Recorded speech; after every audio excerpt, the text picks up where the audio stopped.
I'm Nate Lind, and I help people interested in buying or selling online businesses get the transaction done without the deal falling apart. If you're looking to buy or sell online businesses, then be sure to keep tuning in for more videos like this one. Be sure to subscribe and hit the bell for notifications about new videos and interviews. And introduce yourself in the comments. Are you a buyer or a seller? Enjoy the interview. I think a big blind spot for a lot of business owners is like what's next, right? Like how big do you actually want to grow? A lot of people I think start online businesses, to build either a lifestyle brand, in some ways, or even, in terms of like building like a world-class product. And so in terms of like growing vertically, it's like, do you just keep growing and keep growing? Do you maintain the status quo? But then like there's this other option of buying or selling businesses, which is like this kind of hidden arena, it feels like. And so like let's say, a business owner is ready to sell. What kind of research might they start looking at to start learning about that kind of stuff? Align yourself with people who have experience. If you're not experienced, and there's really no curriculum about this, there just isn't. There wasn't for e-commerce. There still really isn't. Then you have to go out and find the people that are doing it, and you need to learn from the best, learn from the folks that are actually doing it. But frequently it's hard to get their attention. Why should they take time out of their busy day to tell you anything? And what do you have to give them back in return? So I pretty much did that. I did that hard work for people already, which is what the Buy Sell Summit is all about. Collected the thoughts and wisdom of people who have successfully sold 6-figure, 7-figure, 8-figure businesses, nine-figure valuations. I've talked with a number of people that are actively buying, companies that are professional e-commerce acquisition companies. The guys from Thrasio valued over $140 million, bought over 40 brands and are still buying. What would you call that? Would you call them portfolio companies or venture capital? Like what's kind of that term, or is there one? There are private equities that invest and have funds that invest in portfolios of brands. There are portfolio companies, e-commerce portfolio companies. I think that might be maybe the easiest way to categorize a company whose sole existence is acquiring smaller brands, and there's an arbitrage that happens. So their company, in the enterprise value, their company is 10 plus X EBITDA, which is their profit, the earning before interest, taxes, depreciation, amortization. And every time they buy a company at 3X and it's immediately worth 10X, that's a huge moneymaker for them. So that's the business, is buying companies. And what I thought was fascinating, the reason why I became a broker and joined Website Closers, because I've got my hands in all sorts of stuff. And, one of my big passions is my Ecom Legends Mastermind. I love seeing the success of e-commerce entrepreneurs.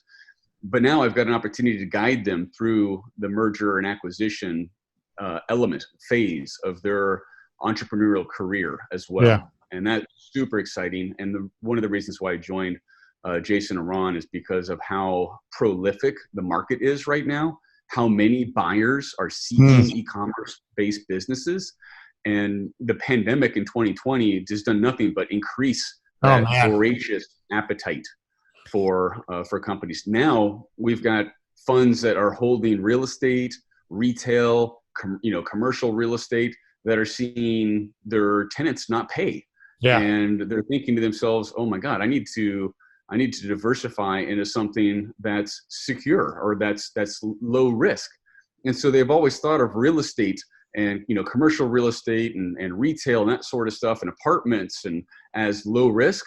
Well, now those tenants are in some cases not making payments in mass, and states and regulators are preventing evictions in mass. Yeah. And so those huge financial, funds and financial and institutional investors are thinking to themselves, okay, well, hopefully they've got a good amount of capital in their balance sheets, and they're starting to see the trend of e-commerce with Shopify and Amazon reporting Black Friday like sales daily. Yeah, through daily, March, April, and into May. Yeah, we're seeing across our clients, some their revenue is 3x, 5x, 6x, compared to last year, with really not much change in what they're doing, right? more just like a massive market change. And, you know, now they're going through the struggle of like, how do we cater to this and get inventory fast enough? And how do we, you know, like I was thinking about real estate, like how great would an opportunity this would be to potentially own or have like a warehouse, you know, distribution facility where all these e-commerce companies are going to go to, right?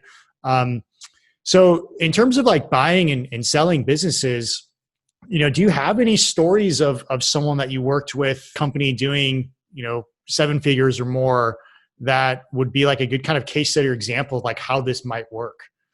Yeah, we've got thousands actually. Thousands. There's like 18 brokers in the firm. Jason and Ron have been doing this for, you know, since 1999. We're the oldest. We're the biggest. We've got the most buyers of any online brokerage. Our unfair advantage is 125,000 buyers actively waiting, Wow. watching, and bidding on businesses that come to market. We've got 23,000 plus non-disclosure agreements on file with buyers. It's a running joke that when we list a company, you have to pull yourself away from everything else you're doing and just sit on your laptop and be answering requests for non-disclosure agreements when the listing goes public. Because that's like the first step in this is once a company gets listed, buyers jump up and down, get all excited, and request information. They want to see the financials. The first step for somebody that's interested in selling a business is they have to prepare the package for a buyer. And what I mean by that is much like they would if they had a Shopify store or an Amazon store, the end user, whoever the customer is, whoever the person that's looking at what you have to offer, needs to get a clear picture of it. Yeah. So the best example I have for that is whether it's on Shopify or Amazon, you need to have clear product pictures. You need to have a description of the products. You need to show the benefits of the product, the story behind the product, the features of the product. Those are all, that's quite common. That's what sells. That's what's going to get the consumer to say, add to cart, subscribe and save, etc. Well, in the mergers and acquisition space, buying and selling businesses, that's the for us, we call it the offer memorandum. It's like a prospectus. It's essentially the financial breakdown, the success of the business that's the hero image. That's the product image. That's what investors look at first. They're looking for a profit loss statement that's showing the monthly sales and expenses and the profit over the past 12 months. They're also looking for the year-end profit loss for the last, as far back as you go, 3 years, 3 to 5 years probably on the most. Is that a good rule of thumb, is go back 3 to 5 years? If you've got it, yeah. We typically only list like the last 2 years in the prospectus, but the next step after that is they say, okay, show me more financials, and you kind of get into the nitty gritty of it. But in order for us to really effectively list the business, we have to have the P&L, the balance sheet, and the taxes of the underlying entity. It gets a little bit hairier if it's someone that has an Amazon store, but it's all going into one corporate entity. Gotcha. And it's commingled with other stuff. That makes it significantly more challenging. It's not undoable. It just it's not as clean as buyers want. Buyers want to see a domestic entity with a domestic bank account and domestic sales and expenses all itemized, and I go over an example P&L and balance sheet with Tyler Jeffcoat, and it's people who are curious about how that looks. Awesome. I even provide example P&Ls and balance sheets. How often do you work with, let's say, an e-commerce store and they don't know their numbers? Right? All the time. 95% don't have a professional bookkeeper and financials, and it's my biggest obstacle to getting somebody listed is their financials are non-existent. And, the aspiration of an e-commerce entrepreneur and the barrier of entry is quite small. So people can get started with, in some cases, very little money down if they're drop shipping, and then eventually they'll graduate into buying and maintaining bulk inventory. Most cases, people in the beginning don't have any intellectual property. They don't have any, product development, unique product development. Yeah. So we get a wide range. But we also get professional formulators who are involved in, nearly pharmaceutical like supplement nutraceutical sales. We've got, who get, inventions and patents and trademarks and stuff, both design and what's worth more is utility patents on products. And they've really got their act together. So it's all over the place. All over. Yeah, but by far, there's some level of challenge with getting businesses listed if they don't have their financials in order. It's not undoable. Like it's pretty common for Amazon stores in particular, because the information in Seller Central, is that in people's bank accounts is all, they just need to see more money coming in than going out. So a lot of folks don't go through the due diligence of having a bookkeeper, go through that. It is easily worth a significant portion. If let's say it costs you $1,200 a year, maybe $2,500 a year to have a bookkeeper at $100 a month to $200 a month, you're going to get that $2,000 back times 20 in time when you sell your business. Like, a question I have is who's buying and what are they actually looking for? Let me share with you the pool of buyers that are out there. It starts with, for us in particular, we list a lot of businesses that are making $250,000 a year in profit and more. The reason why that $250,000 of profit is important because our first level of a serious buyer, and now I'm not trying to toot our horn here. That being said, I'm going to toot our horn because there's all sorts of websites you can go to list and buy businesses like Flippa or Biz Buy Sell. Yeah. So you've got to sort through all sorts of junk. Yeah. And sure, there's plenty of buyers that are out there, but when you're just selling to someone that's kind of kicking the tires and they're not really like invested in it as a buyer, it's a huge time waste. So we focus on buyers that at the lowest end, they're looking for $250,000 worth of business. Because they're really interested in replacing their income. Yeah. And at that first level, these corporate types are making $250,000 worth of income. And then after taxes, they're making, $170,000 or something like that. So that's kind of where these are high earners kind of already. High earners. And these are W-2 employees, or, these could be managers, executives, sales reps. Anybody that's involved in kind of that higher echelon of W-2 income. And they're interested in buying businesses because they're either commuting or maybe their life balance is kind of funky. And e-commerce is awesome. Like you can work from anywhere in the world. Yeah. You can relocate, if you're divorced and you're looking for something to do and you want to be in a different, area of the country because you're dying to get away from your ex. You can do that. You can be anywhere. It's that's very common. We've got people in my mastermind that fly over from Thailand. Wow. That come in from China, that live in Puerto Rico because the tax incentives in Puerto Rico are just nuts. And that's just the first group of buyers. Okay. There's another level of buyers that are, there are other companies, other e-commerce companies that are looking to add another e-commerce brand to their business. Then we've got those portfolio companies you were talking about where they're acquiring e-commerce brands. And then we start to get into the private equity companies. So these are, firms that they'll go out and buy businesses. They raise money from the capital markets. They're buying these e-commerce businesses, and they don't even get involved until the ask price is $10 million or more. The EBITDA needs to be $2 or $3 million just to start the conversation with them. Okay. But typically under $5 million, it's the corporate type, the employee, individual or small business, and they'll use the Small Business Administration, much like a mortgage, to acquire the business. They'll only put down 10, 15, 20% cash.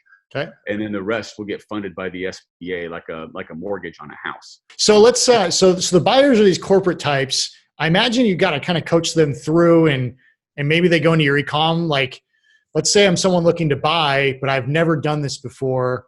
Yeah.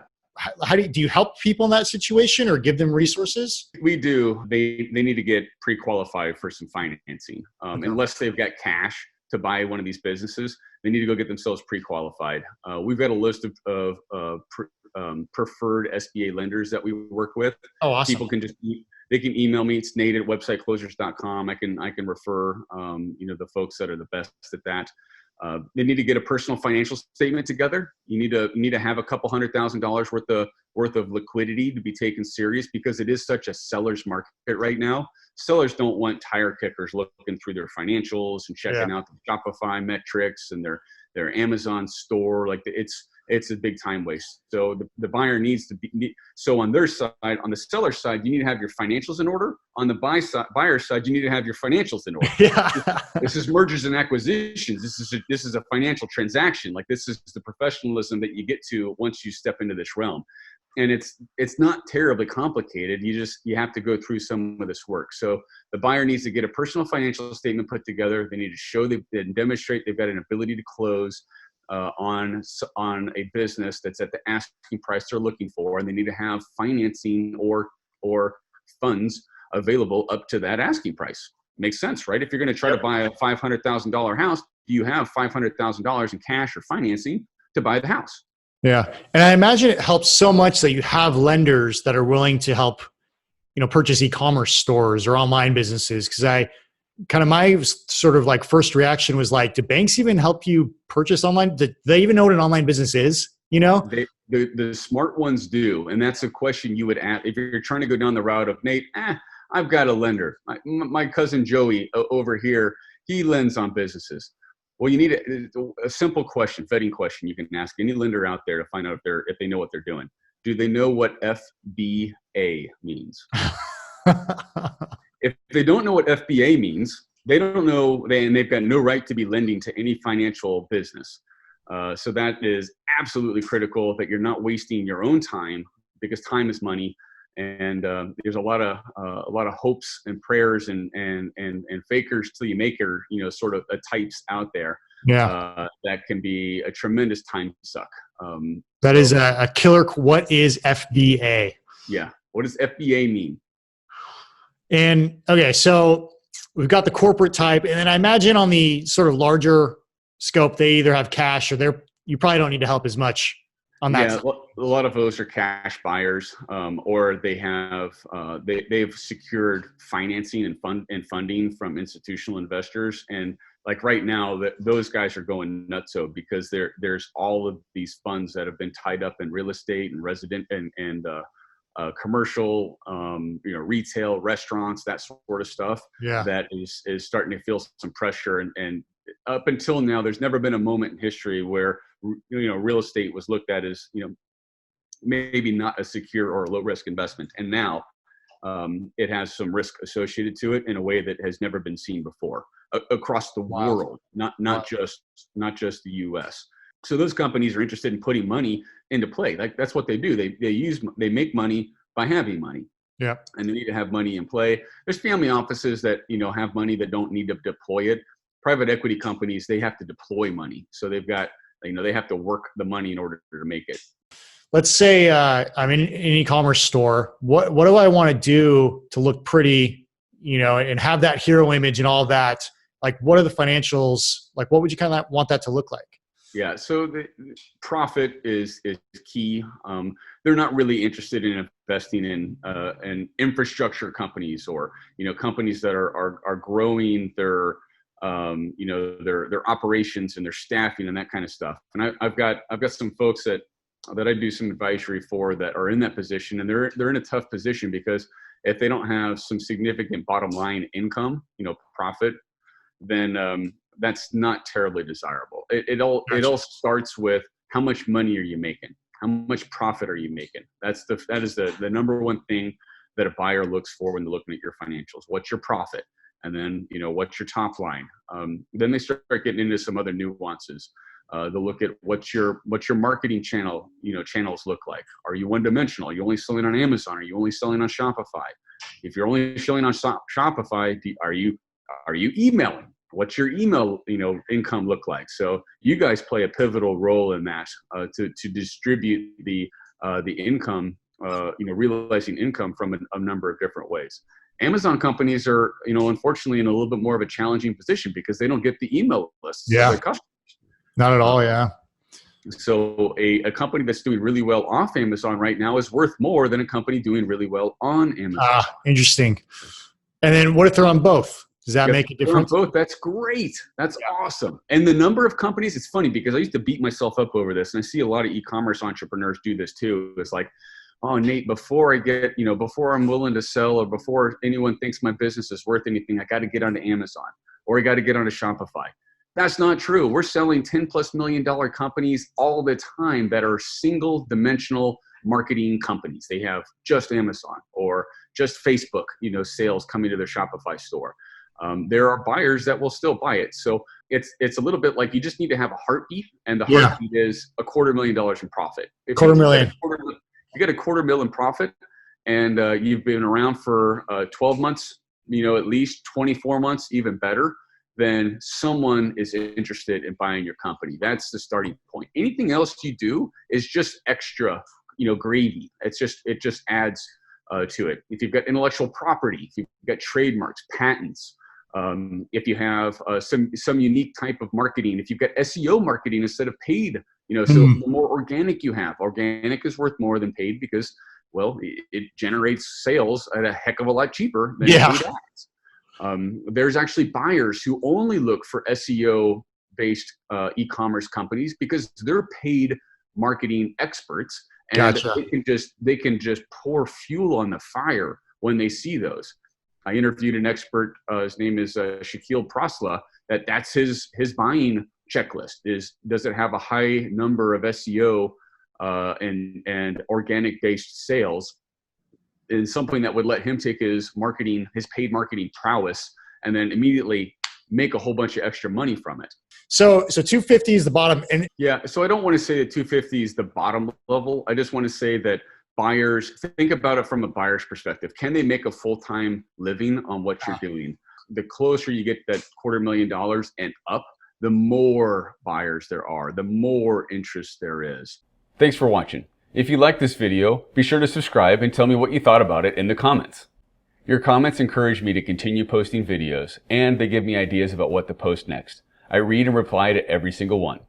Also, if you own an online business and you're curious of how much it's worth, click the link below to get a free business valuation with a member of our team. Who knows? It may even be me you're talking to.